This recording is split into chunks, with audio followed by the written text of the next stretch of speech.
All right, guys, let's do this one more time. If anybody has any more questions, I still have some left over here. I don't want to wear you out, but I want to try and address any concerns that I didn't address before.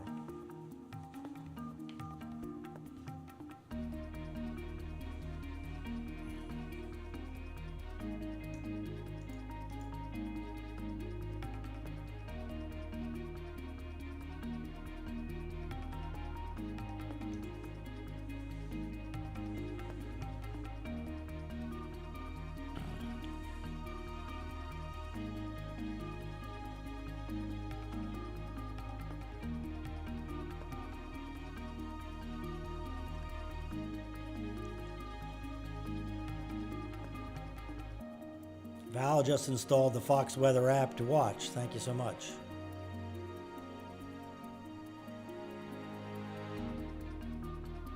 Yeah, you'll see we've got great coverage going on. We've got people driving around Florida. They're finding that gas stations are out of gas, and Walmart is chaotic in Broward County. People getting stocked up, which is a good idea, to be stocked up in Broward and be ready for the power to be out.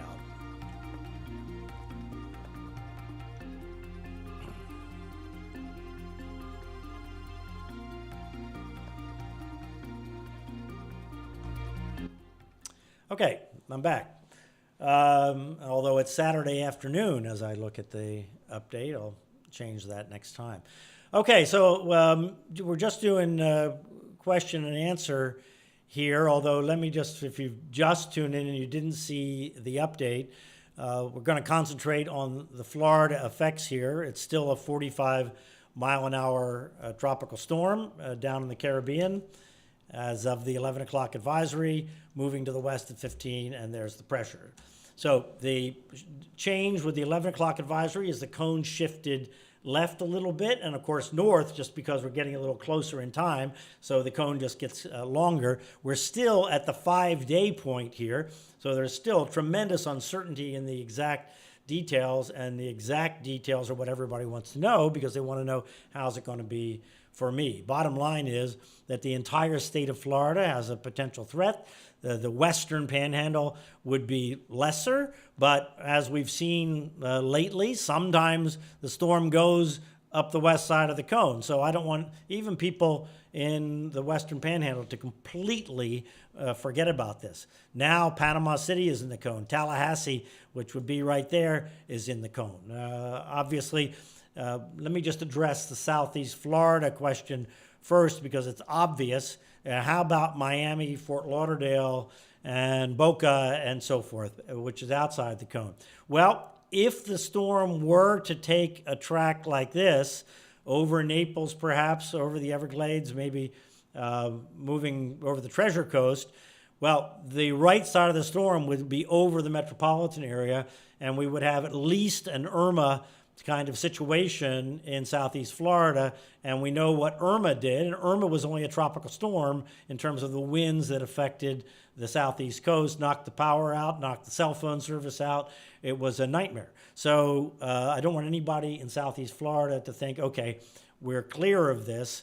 It does appear more likely that the worst of it is not going to be in the Miami, Fort Lauderdale, Boca Raton metropolitan area.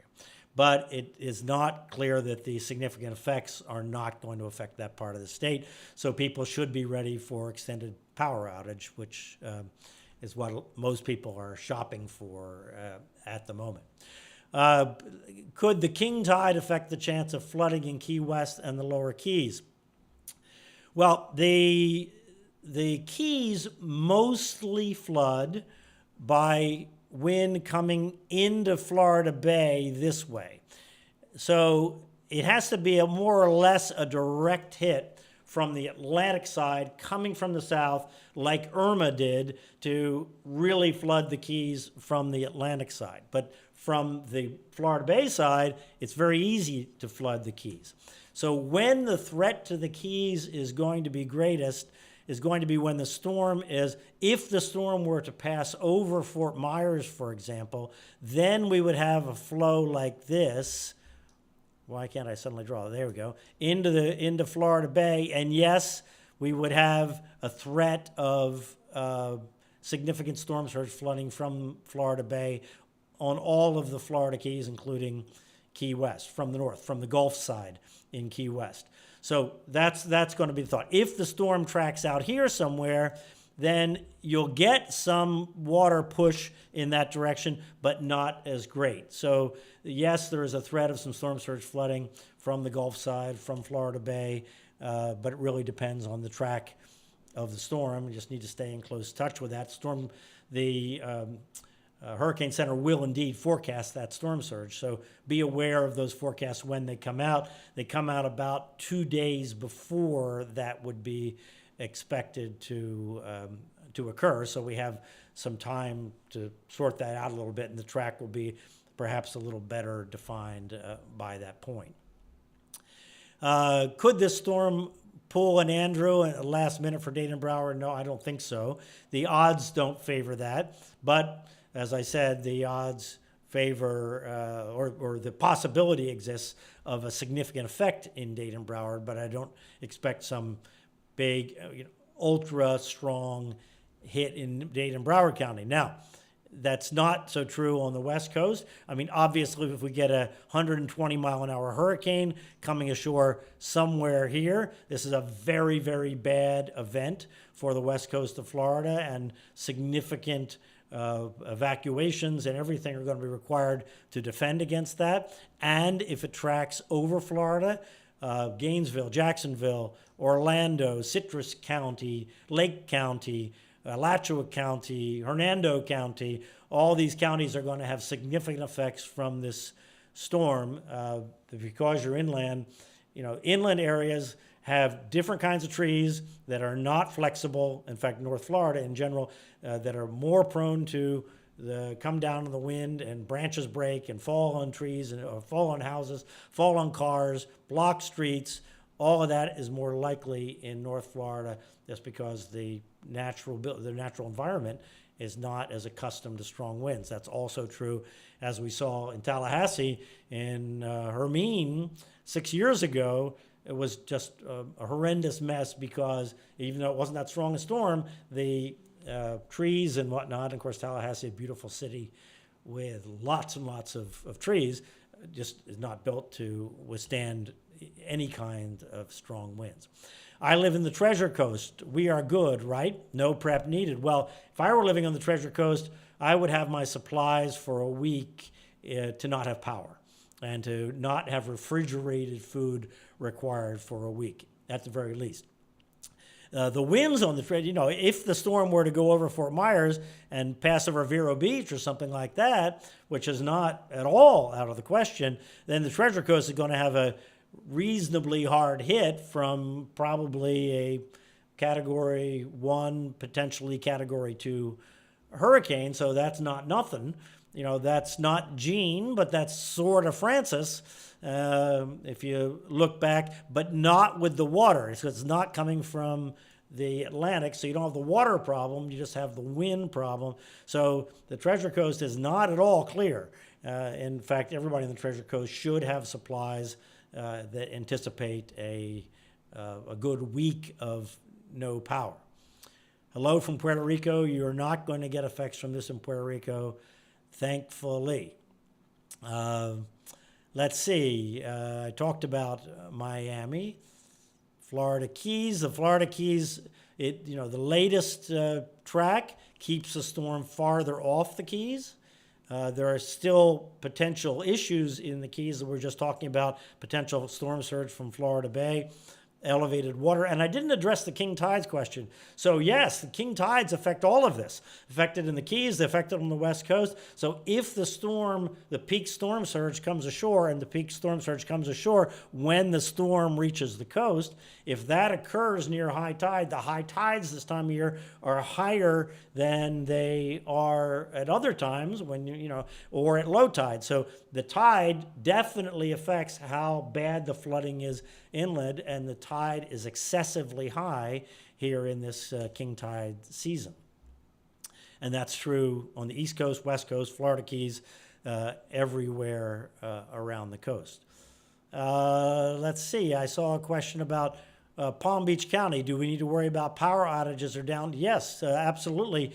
In Palm Beach County, if the storm takes a track on to the right side of the cone, Palm Beach County, I mean, you can bet the power is going to go out. It's just going to happen. It happens every time we have significant winds. Florida is not big compared to the hurricane, right? The hurricane is going to occupy the entire, even though this isn't expected to be a giant hurricane, it will still be, the circulation will be bigger than the peninsula of Florida. So if a storm comes over Fort Myers and goes out the Treasure Coast or something like that, Palm Beach County is going to be right in the bad wind scenario, even though it won't be the worst of it. It won't be a Category 3 hurricane.